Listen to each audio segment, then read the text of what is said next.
Alhamdulillah,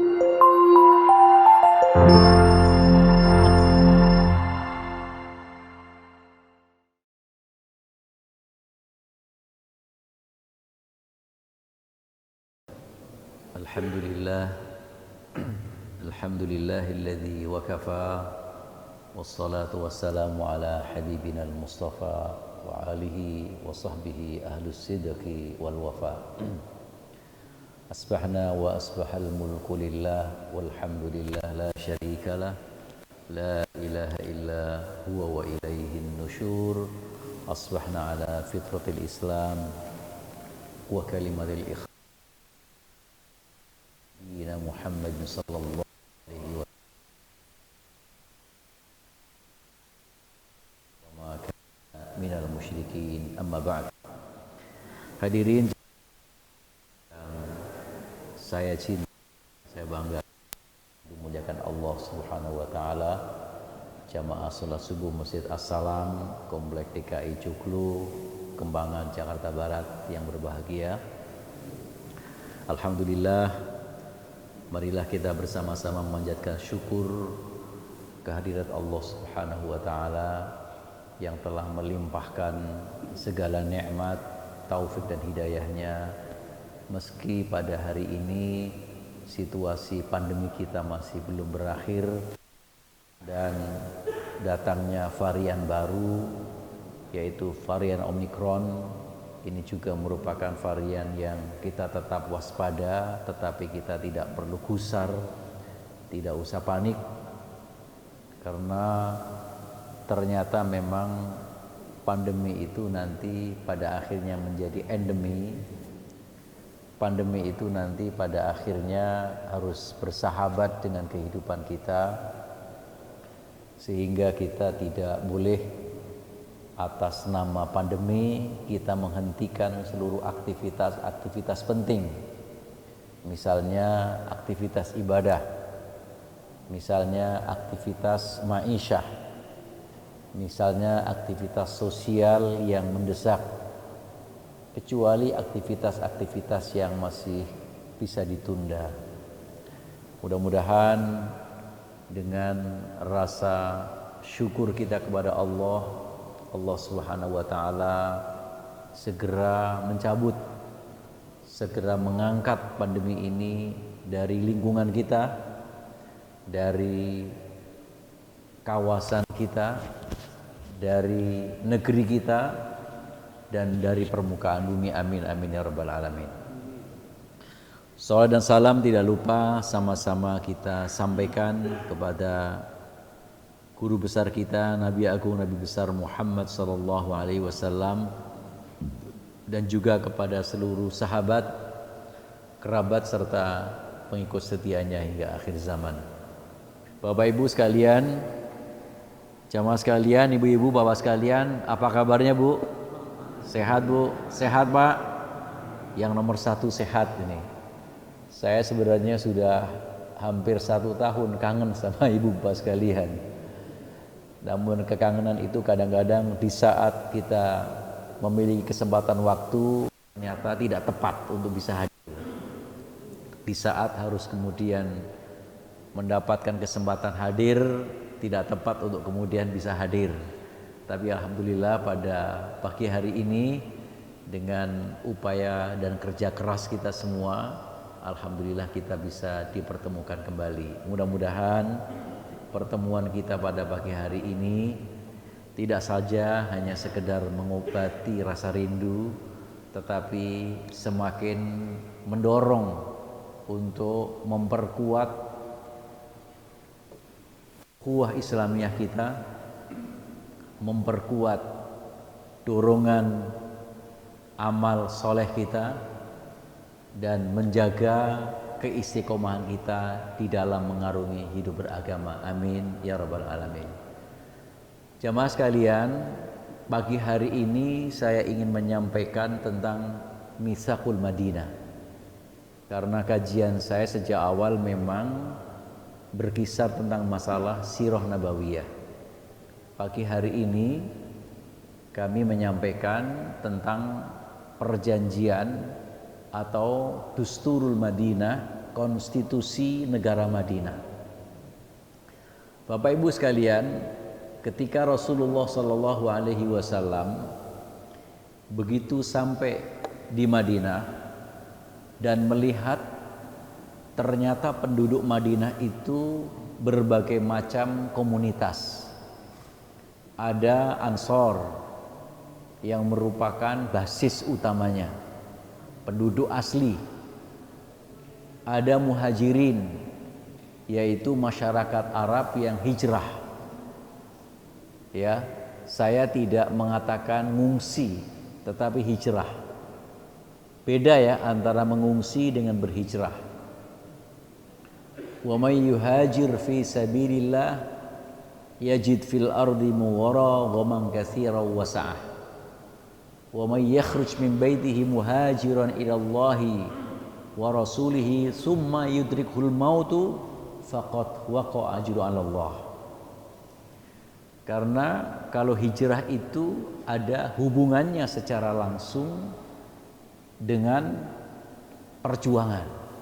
Makanya di ayat tersebut dikatakan barang siapa yang berpindah atau hijrah dari negerinya ke negeri yang lain semata-mata untuk membawa misi Allah, kemudian belum sampai bisa merealisasikan misinya, bahkan belum sampai ke tempatnya sekalipun dia telah terlebih dahulu meninggal dunia, maka akumulasi kebaikannya itu adalah sudah dihitung oleh Allah Ta'ala, sudah dihitung orang-orang hijrah.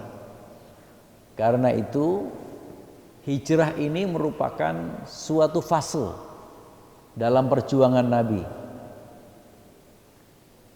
Hijrah yang bersifat fisik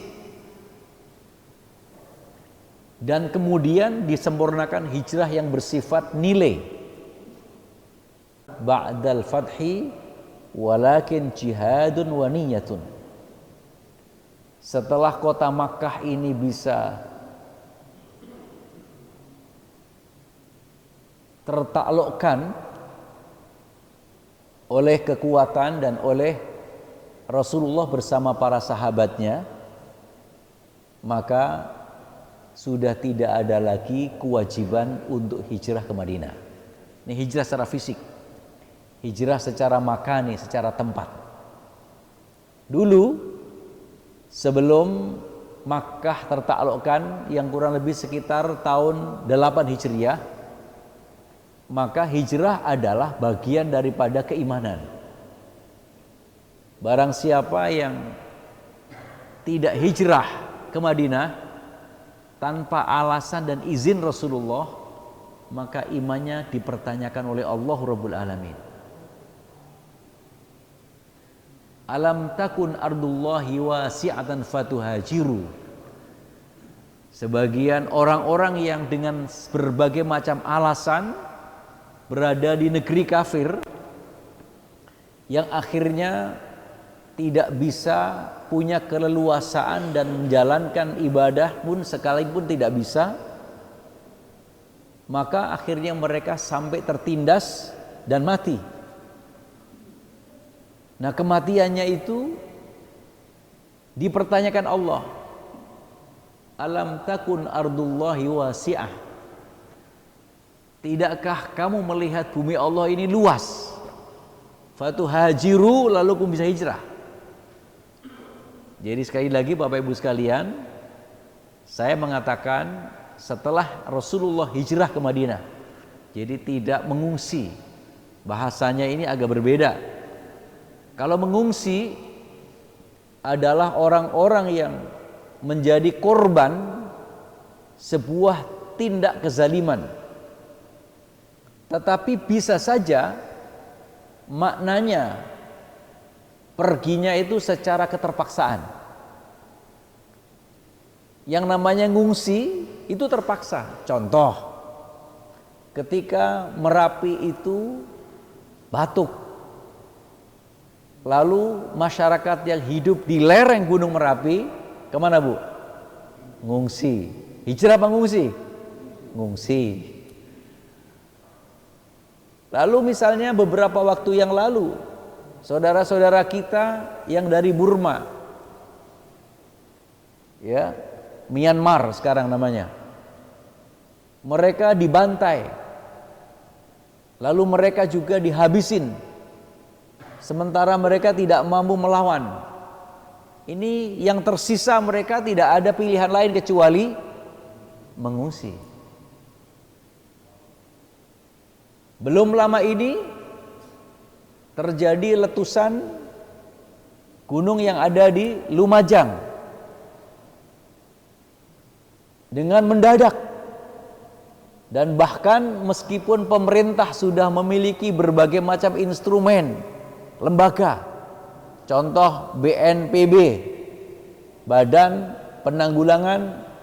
Nasional Penanggulangan Bencana, contoh misalnya BMKG, badan yang khusus mengurusi masalah meteorologi, ya. Tetapi kemudian ketika terjadi gempa yang ada di Lumajang, itu ternyata pemberitahuannya kepada masyarakat itu hanya kurang lebih 1 jam sebelum meletus.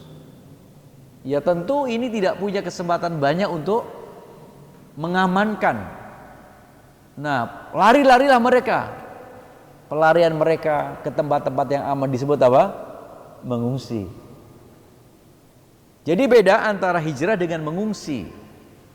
Ada kesamaan memang, sama-sama pindah. Ya, sama-sama pindah. Tapi berbeda. Kalau hijrah itu pindahnya adalah bersifat da'awi, bersifat perjuangan, dan memiliki nilai jihad. Karena itu perjuangan Nabi tidak luput salah satu fasenya disebut fase hijrah. Kenapa? Karena tempat, lingkungan yang Rasulullah dilahirkan dan di tempat beliau dinobatkan sebagai seorang Rasul itu tidak memadai untuk memikul beban perintah Islam sebagai pemulanya, sehingga Nabi harus mencari alternatif tempat. Nah, pertama tempat itu ke Habasyah, tapi ternyata pun tidak cukup, meskipun pertimbangan Rasulullah ke Habasyah yang sekarang Ethiopia. Di sana ada seorang raja yang beragama Nasrani, sama-sama berpegang kepada kitab suci.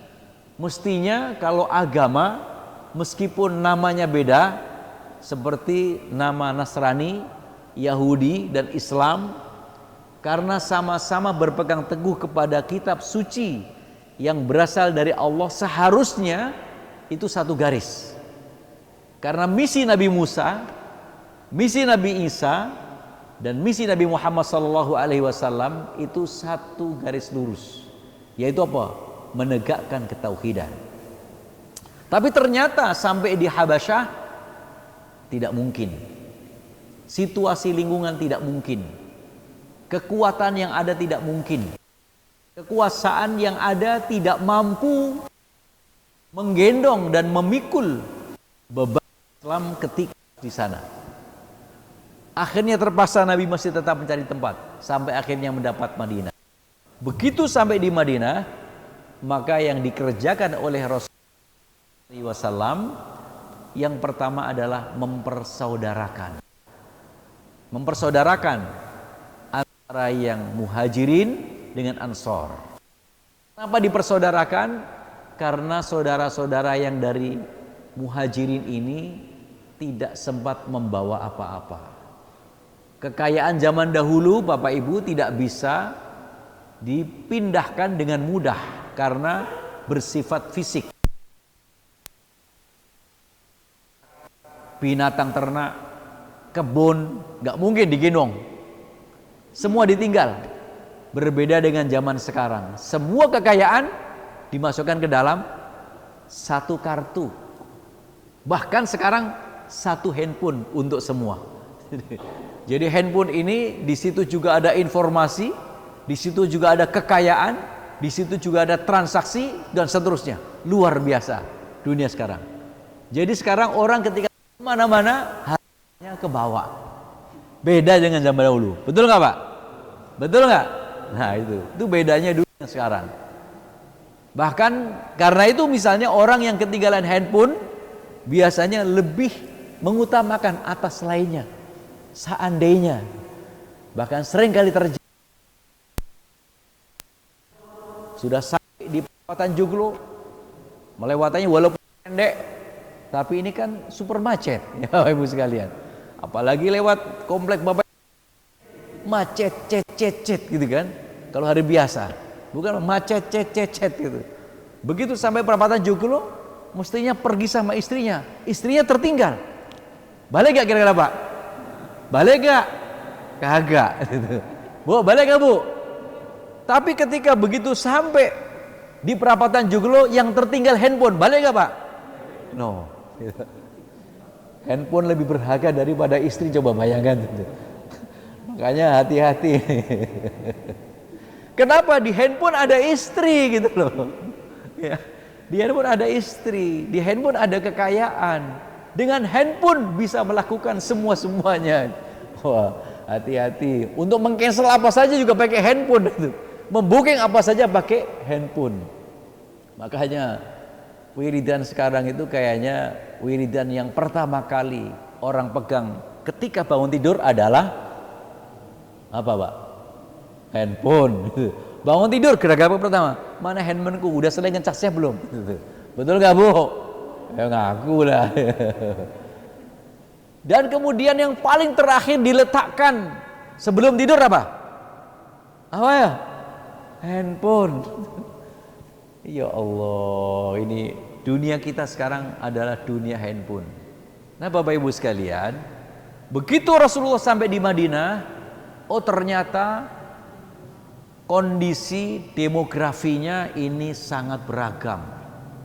Ada muhajirin, ada ansor, ada Yahudi, ada Nasrani, bahkan juga ada sebagian kecil yang masih mereka musyrikun.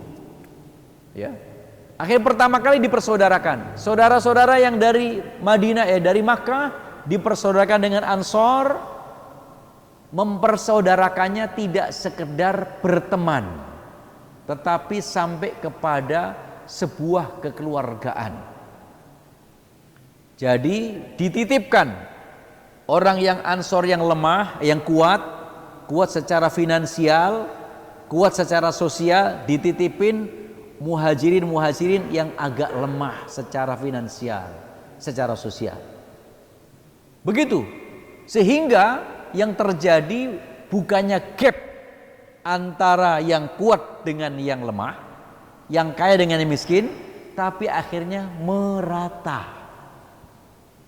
Termasuk sisi finansialnya merata. Ini coba lihat Bapak Ibu sekalian. Ini sebuah namanya politik ekonomi. Rasulullah pasti berpikir, problem pertama kali yang akan dihadapi beliau ketika umat Islam meskipun 83 orang dengan membawa keluarganya sebagiannya sampai di Madinah tanpa ada pekerjaan yang pasti, tanpa ada sangu yang pasti, tanpa ada jumlah kekayaan yang bisa dibagi. Nabi mikir, sebab kalau itu dibiarkan berbahaya, itu akan menjadi sebuah tragedi kemanusiaan. Apa? Memindahkan dari sebuah entitas masyarakat yang sejahtera, bisa makan, bisa tercukupi dengan kebersihannya, kesehatannya, tiba-tiba dibawa menuju suatu tempat yang penuh dengan resiko, termasuk tidak bisa makan. Bahaya sekali. Jangan dikira Nabi tidak memperhatikan aspek ekonomi Bapak Ibu. Ekonomi. Karena Nabi tidak punya finansial secara pribadi dan belum memiliki tabungan, maka Nabi caranya memberdayakan. Pemberdayaan yang disebut mu'akhoh. Ini pemberdayaan. Sehingga di situ sudah tidak ada lagi persoalan masalah ekonomi, persoalan masalah sosial, clear, selesai. Meskipun tidak bisa 100%. Tetapi secara general terselesaikan. Makanya pernah kan kita mendengar kisah Abdurrahman bin Auf ketika ditawari oleh saudaranya, Abdurrahman, engkau sekarang menjadi saudaraku dan Quran menguatkan, menetapkan orang-orang yang telah dipersaudarakan Nabi Muhammad itu berhak mewarisi ketika saudaranya meninggal dunia. Berhak mendapat waris. Abdurrahman tahu, Abdurrahman, saya punya ladang kurma seluas 2 hektar atau 1 hektar. Karena engkau sudah menjadi saudaraku sebagaimana Rasulullah mempersaudarakan, aku akan bagi separuh. Silahkan antum kelola dan separuh biar saya. Dan saya punya 4 istri. Oh, Bu, 4 istri. Silahkan kamu intip mana kira-kira yang kamu serak, biar aku ceraikan, lalu kau bisa menikahinya. Kira-kira kebayang gak, Bu? Pak, kebayang gak, Pak? Hari ini kebayang gak? Orang kebayang. Enak aja kalau ada stok wanita yang baik sebelum yang lain, ya saya beli sendiri gitu. Sendiri dia. Apalagi sampai kemudian boro-boro membagi hartanya. Kalau perlu harta orang walaupun sudah kaya tetap diembat gitu. Zaman sekarang ini kan memang kuat-kuatan, Pak. Ada yang ya makanya nasi. Ada yang kuatnya makan kawat, nasi dan juga kawat gitu.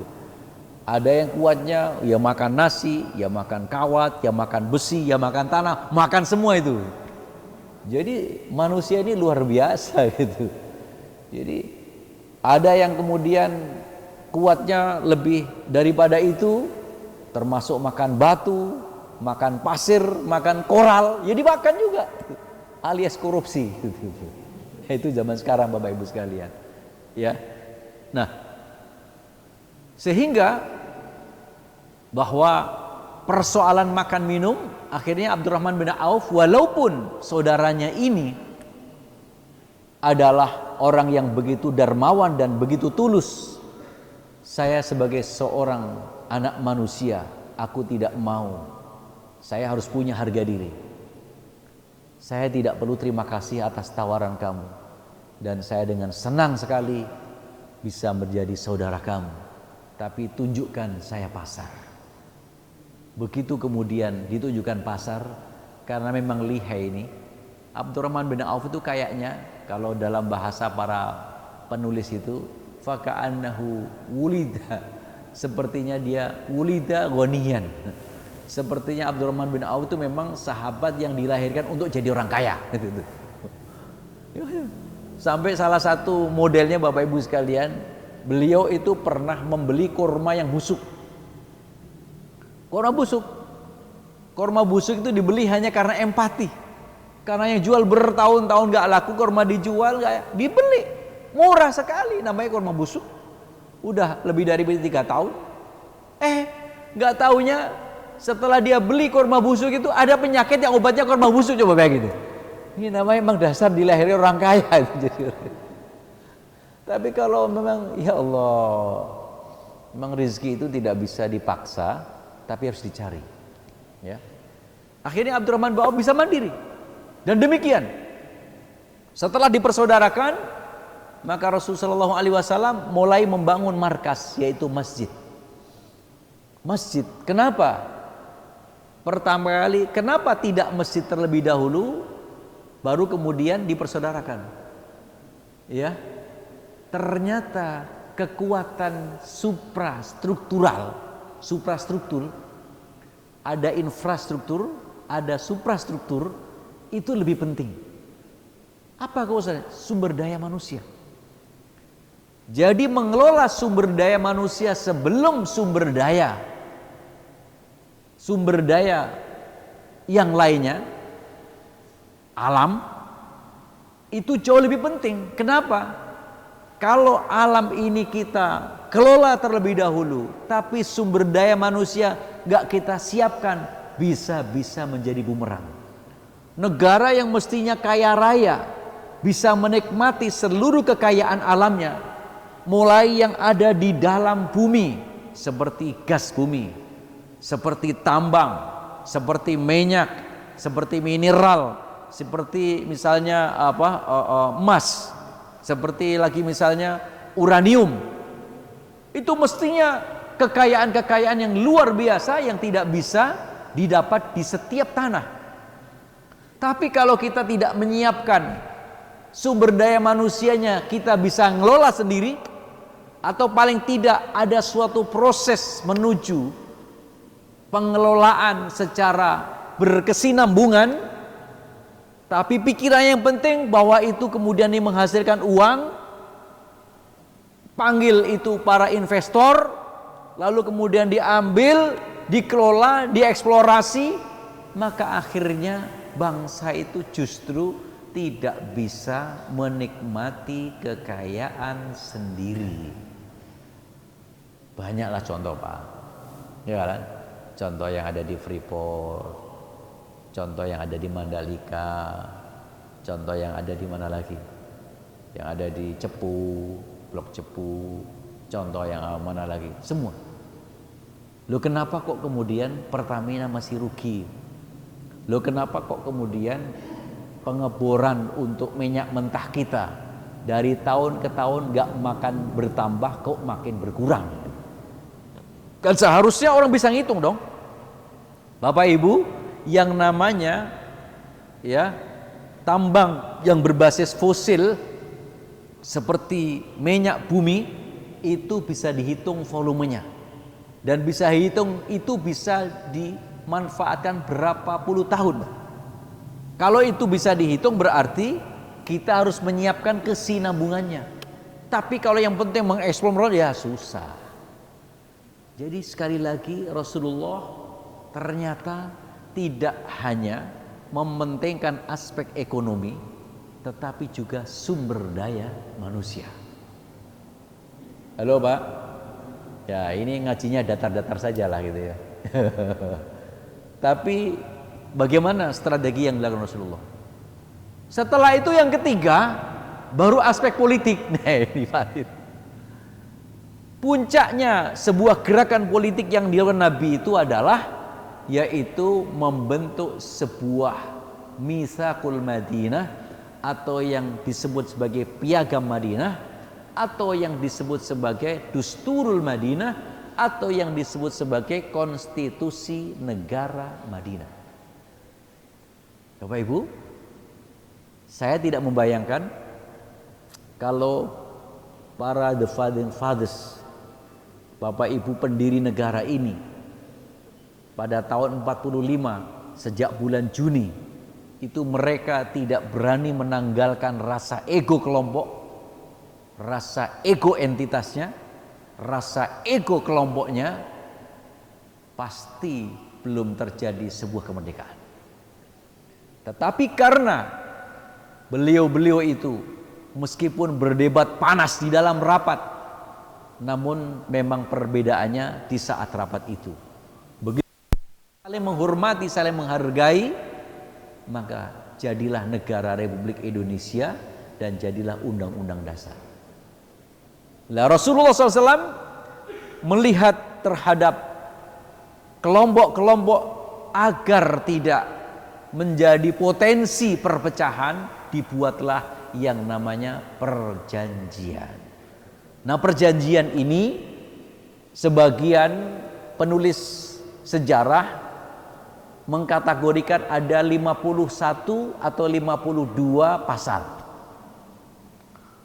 Dan bahkan seorang orientalis juga mengatakan dari 52 pasal itu maka 25-nya 25 pasal itu khusus mengatur internal umat Islam. Sedangkan 27 pasal lainnya untuk menggenapi 52, maka itu untuk mengatur hubungan inter dan antar umat yang ada di dalam. Tujuan 52 pasal itu dalam rangka menjaga keutuhan negeri Madinah dan menjaga stabilitas sosial, ekonomi, serta pertumbuhan dakwah di Madinah. Itulah yang sesungguhnya terjadi dalam Mitsaqul Madinah. Nah, oleh karena itu sebenarnya bahwa Mitsaqul Madinah ini merupakan suatu bentuk negara modern pertama di dunia.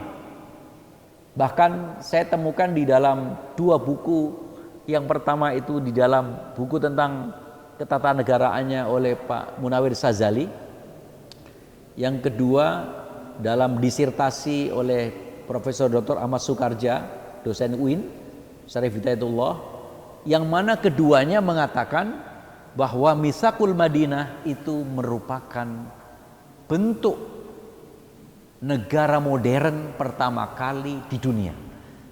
Karena negara-negara sebelum Rasulullah ada itu semuanya berbentuk kekuasaan mutlak, kerajaan.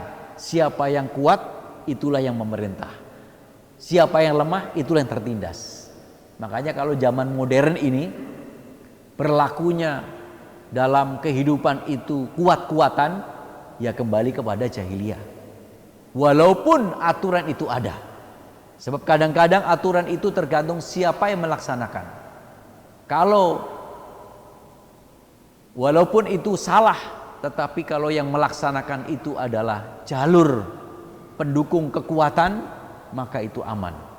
Tetapi walaupun itu benar, karena yang melakukan itu adalah orang yang kemudian berseberangan secara pemikiran atau menjadi oposisi dalam pemerintahan, maka itu bisa direkayasa untuk menjadi salah. Itu model zaman dahulu. Nah, kalau sekarang itu misalnya seandainya ada, dan bisa jadi ada, yaitu nggak jauh daripada jahiliyah. Nah, Bapak Ibu sekalian, selain bahwa Rasulullah Shallallahu Alaihi Wasallam melihat tentang Mitsaqul Madinah ini kaitannya dengan menjaga terhadap keutuhan negeri dan bangsa, maka dasar negara Madinah itu adalah dasar kesepakatan. Makanya kalau sebagian ormas Islam di Indonesia itu memiripkan Pancasila itu adalah dianggap sebagai salah satu atau bentuk negara kita ini ya merupakan sebuah satu konsensus atau darul ahdi wasyahadah, ada yang mengatakan seperti itu, atau kemudian darul ahdi bid-darurah. Jadi ada sebuah satu realitas atau atas dasar perjanjian yang tidak ada pilihan lain, atau kemudian atas dasar perjanjian dan kesaksian. Kedua-duanya sebenarnya prinsipnya sama, cuman yang satu lebih detail, yang satu umum misalnya. Nah, kembali Bapak Ibu sekalian, di negara Madinah itu maka dibentuk atas dasar perjanjian. Nah, oleh karena itu perjanjian ini harus menjadi sebuah konstitusi, sebuah dustur, sebuah pijakan utama, payung untuk semua aturan. Nah, kalau di kita, Dustur Madinah itu kitanya adalah Undang-Undang Dasar tahun 1945. Karena itu, segala aturan yang ada di bawah, hatta sampai tingkat RT RW atau kelurahan sekalipun, tidak boleh bertentangan dengan ruh dan jiwa daripada undang-undang. Nah, sekalian yang dimuliakan Allah Ta'ala, nah inilah sebenarnya gambaran di dalam Alkitab itu ditulis Bismillahirrahmanirrahim. Jadi Nabi menulisnya Bismillahirrahmanirrahim. Hadza kitabun min Muhammadin al-Ummiyyi. Ini merupakan perjanjian yang disodorkan dari Muhammad yang ummi itu, antara orang-orang mukmin dan muslim yang berasal dari Quraisy, Muhajirin, wa ahlu Yasrib, dan mukmin muslim yang berasal dari Madinah, wa man tabi'ahum falahiqa bihim, dan orang-orang yang menjadi pengikut mereka. Karena suku-suku Madinah itu punya pengikut, punya istilahnya koalisinya di berbagai tempat. Falahiqa dengan ini, orang jihad bersama mereka itu terikat dengan perjanjian ini. Jadi ini perjanjian adalah perjanjian dalam negeri dalam rangka menjaga terhadap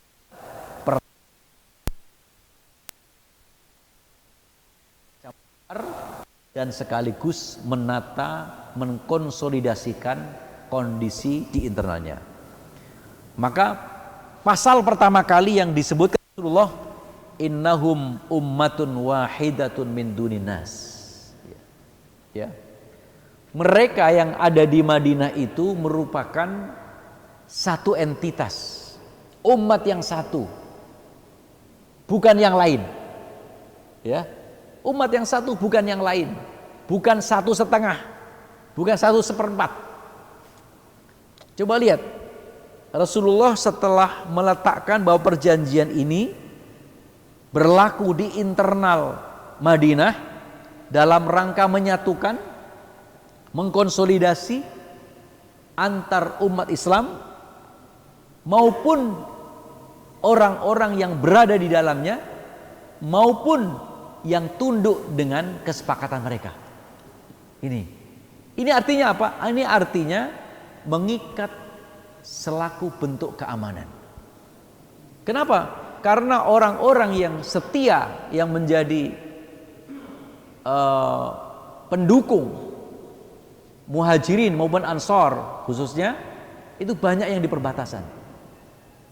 Nah, perbatasan ini penting. Supaya perbatasan ini aman, harus diikat dengan perjanjian ini.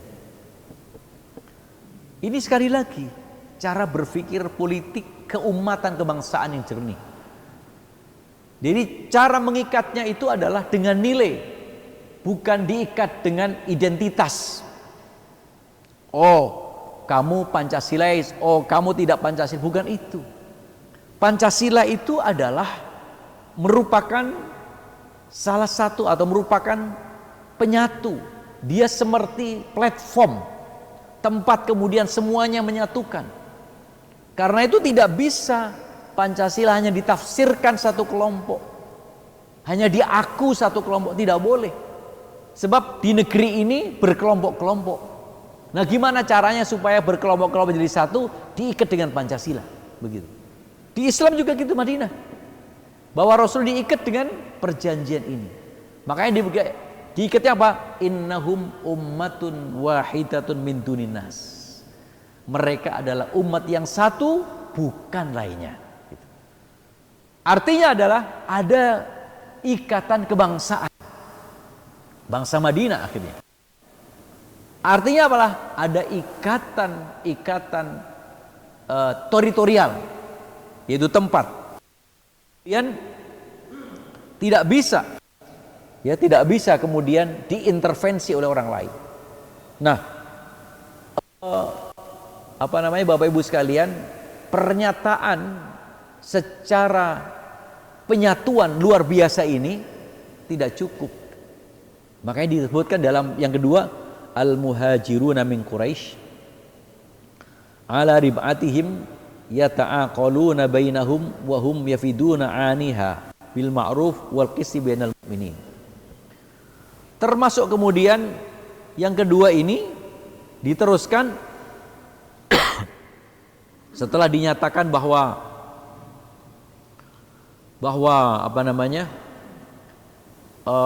semua yang di Madinah itu umat yang satu, artinya Muslim yang Arab dari, maksud saya adalah Muslim Arab dari Mekah dan Madinah itu satu, ya, bukan lainnya. Maka kemudian yang kedua dikatakan bahwa para muhajirin dari Quraisy yang berada di pihak mereka berdagang di antara mereka sendiri, dan mereka menebus penderitaan mereka dengan kebaikan dan keadilan di antara orang-orang yang beriman. Artinya bahwa mereka diberikan keleluasaan untuk mengelola entitasnya. Kenapa tahu? Walaupun Muhajirin dan Ansor ini udah disatukan, tapi punya tradisi dan punya kebiasaan beda-beda. Karena itu dikasih keleluasaan, silakan masing-masing hidup dengan gayanya. Jangan sampai intervensi yang lain. Ketika terjadi kesalahan orang Madinah, orang Muhajirin, ya selesaikan antar Muhajirin. Ketika ada Ansor, maka antar dengan orang Ansor.